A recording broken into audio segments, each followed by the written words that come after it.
Hello everyone, this is Monica Lakoju. Welcome to the channel, the UPSC Mascot. In the previous session, we have discussed about the various acts relating to the Crown Rule, that is from the Government of India Act 1858, Indian Councils Acts, Simon Commission, Government of India Act 1919, Simon Commission and the Communal Award. So in today's session, we are going to continue the topic. So in today's session, we will deal with the Government of India Act 1935 and Indian Independence Act of 1947. So please take notes while watching this video. This will be very helpful for your reference, and for more channel updates please click on bell icon, and if you like this video please share and subscribe to my channel. Okay, let's start with the session. So the topic was the Government of India Act 1935. So this act was passed by the British Parliament in 1935 and came into being in 1937. Okay, so this act was came into being in 1937, and this act was based on the report of the Joint Select Committee, so which we have discussed in the previous class, that is the Joint Select Commission recommendations was incorporated in the Government of India Act 1935 in Simon Commission we have discussed. So this act was based on the report of the Joint Select Commission, which was led by the Lord Linlithgow. Okay, this act is considered to be the longest pieces of the legislation which was passed by the British Parliament. The Government of India Act 1935 consists of totally the 321 sections and 10 schedules. Okay, Government of India Act 1935 totally consists of the 321 sections and the 10 schedules. Okay, now let's discuss about the various important provisions of the Government of India Act 1935. Please take notes. Okay, so the important provisions now. So what are the key provisions in this act? So the key provisions are, so in this act there was a creation of the Federation of India. Okay, the first provision was the Federation of India was created in this act. So this Federation of India was created in this act. In this it consists of the two levels. The Federation of India consists of the two levels. One is the Central Executive and Parliament. One is the Central Executive and Parliament, and the second level is the provinces and princely states. Provinces and princely states. So the important provisions of the Government of India Act 1935 was there was a creation of the Federation of India, which consists of the two levels. That means one is the Central Executive and the Parliament, and the second one is the provinces and the princely states. Okay, and the next one was there was this act abolished the diarchy at the provincial level. Okay, this act abolished the diarchy at the provincial level and introduced autonomy, provincial autonomy. Okay, so this act, diarchy was abolished at provincial level. Okay, at provincial level, and instead of the diarchy they introduced the provincial autonomy. They introduced the provincial autonomy at the provincial level, so that they can enjoy the autonomous status. Okay, and this diarchy was introduced at the central level. This diarchy was introduced at the central level, where the federal subjects was divided into the transfer subjects and the reserve subjects. Okay, where the federal subjects was divided into the reserve subjects and the transferred subjects. So the first one was the creation of the Federation of India, which consists of the two levels, that is the Central Executive and the Parliament, and the provinces and the princely states. So and the second one was the diarchy was abolished at the provincial level and introduced at the central level. So at the provincial level the diarchy was abolished and there introduced the provincial autonomy, and at the central level this diarchy was introduced. That means the federal subjects was divided into both the reserved subjects and the transferred subjects. Okay. And next provision, the next important provision was the federal court was established. Okay, in this, the next provision was the federal court was established. Federal court was established in 1937. Okay, and there was an establishment of the Reserve Bank of India and the Federal Public Service Commission, Provincial Public Service Commission, and the Joint Public Service Commission. Okay, this act established the federal court in 1937, and this act established the Reserve Bank of India, the Federal Public Service Commission, Provincial Public Service Commission, and Joint Public Service Commission. And in this, the franchise was expanded. Okay, this act expanded the franchise from 3% to 14% of the total population. Okay, this act expanded the franchise from 3% to the 14% of the population, and this act provided the separate electorates for the Muslims, Sikhs, others, and the depressed classes also. So separate electorates was expanded to the Muslim, Sikhs, and the depressed classes, and the governors was enjoyed the critical emergency powers in this act. So governors was enjoyed the critical emergency powers in this act. Okay, and this act has introduced the bicameralism. This act has introduced the bicameralism in 6 provinces out of 11 provinces. Okay, out of 11 provinces, this act introduced the bicameralism in 6 provinces. That means at the Bombay, Madras, Bengal, Bihar, Assam, and the United Provinces. Okay, Assam and the United Provinces. So these are some important provisions relating to the Government of India Act 1935. Okay, again, just we will revise what are the important provisions of the Government of India Act 1935. This act, first time there was a creation of the Federation of the India, which consists of the 2 levels, that is the central executive and the parliament, and the provinces and the princely states. Okay, and next one was it abolished the diarchy at the provincial level. At the provincial level, it replaced it with the provincial autonomy, and it introduced the diarchy at the central level. That means the federal subjects was divided into the reserved subjects and the transferred subjects. And this act, there was an establishment of the federal court in 1937. There was an establishment of the Reserve Bank of India, Joint Public Service Commission, Federal Public Service Commission, Provincial Public Service Commission, and this act has expanded the franchise from 3% to the 14% of the total population. Okay, and next the separate electorates was expanded, were provided for the Muslim, Sikhs, others, and for the depressed classes. So governors enjoyed the critical emergency powers, and it introduced the bicameralism in 6 provinces out of the 11 provinces. Okay, these are some of the important provisions of the Government of India Act 1935. So what has happened then? So except for the National Liberal Federation, okay, except for the National Liberal Federation, most of the political parties in India took a negative view of this act.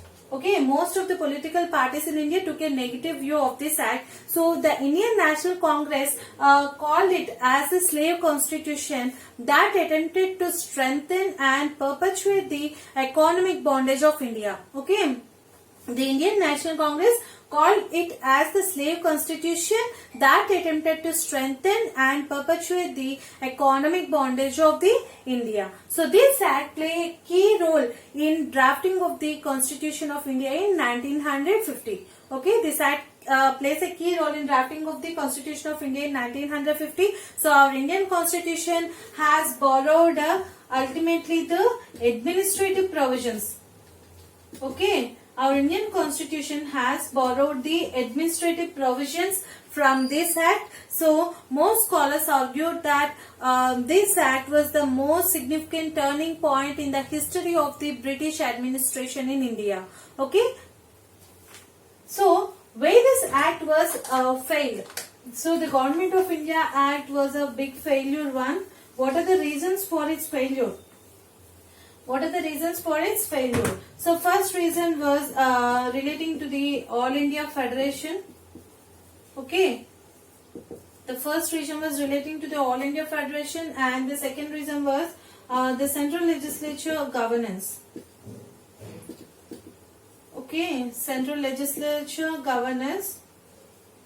So these are the two major factors for the failure of the Government of India Act 1935. These concepts has not implemented. So what happened? So this concept of the All India Federation failed completely because the Indian National Congress never came for the accomplishment of the plan, because the representation power of the princely states was still in the hands of the British, so that this concept could not be implemented. Okay, this concept could not be implemented. And the second one was this act, the Government of India Act 1935 failed to provide a proper federal structure. Okay, it failed to provide a proper federal structure. That means the majority of the power was with the Governor General, who was not at all responsible for the central legislature, which meant that the legislature was not governed properly. Okay, this legislature was not governed properly. These are the two major factors that this act has failed in this attempt. Okay, so thus the Government of India Act was a major step towards the independence of India, and it helped in the reorganization of the states. The government of, okay, this is briefly about the Government of India Act 1935. Okay, please take down notes, friends. Okay, and the next important act was the Indian Independence Act 1900. India Independence Act 1947. Okay, India Independence Act 1947 now. So this act, so what this act has made? Okay, this act has partitioned the British India, into two dominions, that is India and Pakistan. Okay, this act partitioned the British India into two independent dominions of India and Pakistan. So what happened then? The legislature representatives of the Indian National Congress and the Muslim League and the Sikh community came to an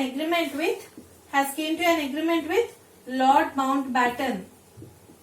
Okay, came to an agreement. The Indian National Congress, Muslim League and the Sikh community came to an agreement with Lord Mountbatten, who is the last Viceroy of India. So he is the last Viceroy of India. So the agreement was known as the 3rd June Plan or the Mountbatten Plan. The agreement was known as the 3rd June Plan or the Mountbatten Plan. So this was the last plan for independence. So what are the principles of the Mountbatten Plan? Okay, the partition of the British India was accepted by the British government. Okay, the successor governments would be given the dominion status.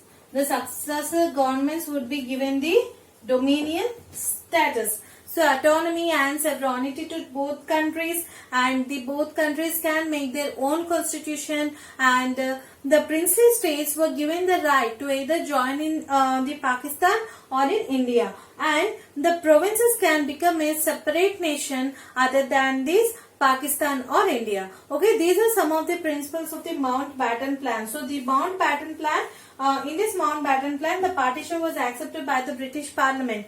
Okay. And now, let's discuss about the various provisions relating to the Indian Independence Act of 1947. Okay. So, what are the various provisions here? So, here the division of the British India was divided into the India and the Pakistan with effective from the 15th August 1947.